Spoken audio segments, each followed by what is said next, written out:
Hi everyone, how are you doing.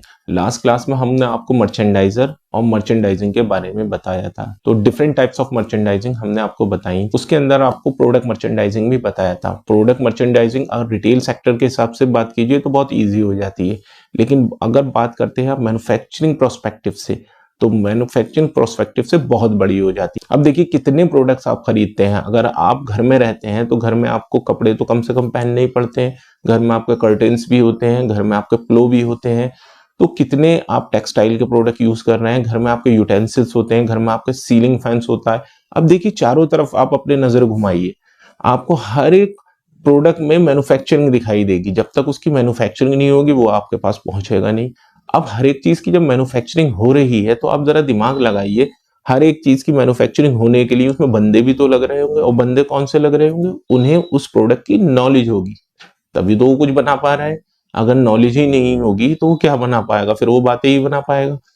तो manufacturing के example के तौर पे मैं आज कोई भी एक प्रोडक्ट ले रहा हूँ, जस्ट लाइक यूटेंसिल ही ले लेता हूँ।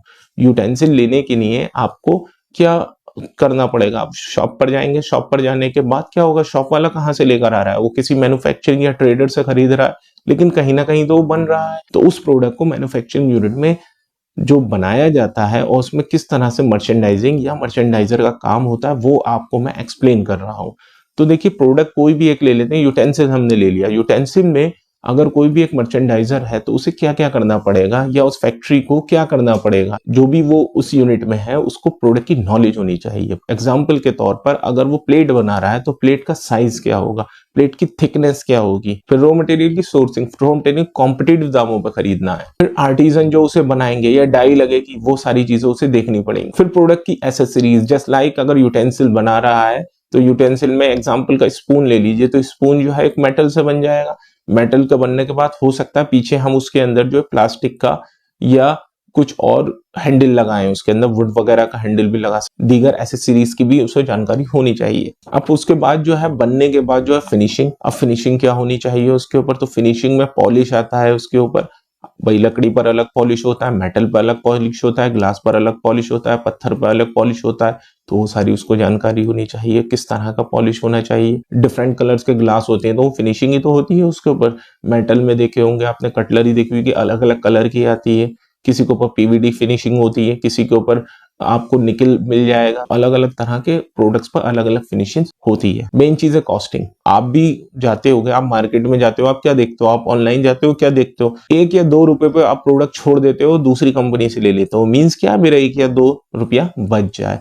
तो क्या आता है, कॉस्ट। अगर कोई भी यूनिट कॉस्टिंग नहीं कर पाई अपने प्रोडक्ट की तो वो कुछ नहीं कर सकती, वो नहीं बेच पाएगी प्रोडक्ट को, कितना ही अच्छा प्रोडक्ट बना ले, कितना ही कुछ कर ले। अगर मार्केट में उसके कॉम्पिटिटर हैं तो उससे प्रोडक्ट की कॉस्टिंग बहुत सही करनी पड़ेगी, या फिर बहुत ऊंचा ब्रांड अपने आप को बनाना पड़ेगा।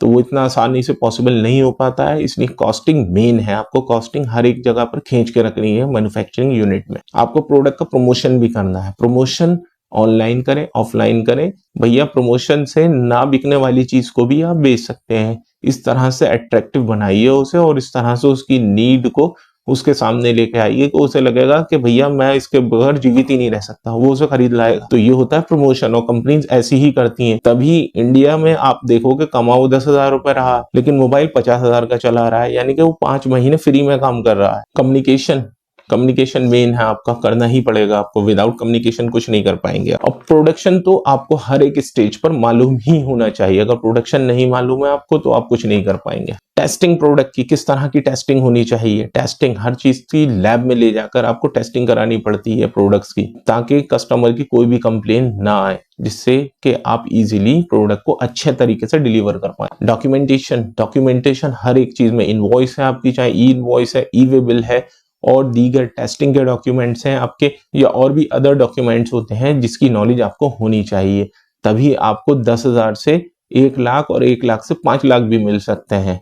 ये ऐसी फील्ड है, इसके अंदर पैसे की कोई दिक्कत नहीं, हिम्मत है तो पास कर, वरना बर्दाश्त कर। डिस्पैच ऑफ गुड्स, आपको माल भेजना है, कैसे भेजेंगे, सी से भेजेंगे, एयर से भेजेंगे, पानी से भेजेंगे, किस तरह से। चीपेस्ट ट्रांसपोर्टेशंस आपको इस्तेमाल करने हैं, कौन से हो सकते हैं, आप सिचुएशन के हिसाब से उसको यूज कर। अच्छा, कमेंट सेक्शन में जरूर लिखिएगा आप कि चीपेस्ट मोड ऑफ ट्रांसपोर्टेशन कौन सा है, जिसे सबसे ज्यादा यूज किया जाता है ट्रांसपोर्टेशन के लिए।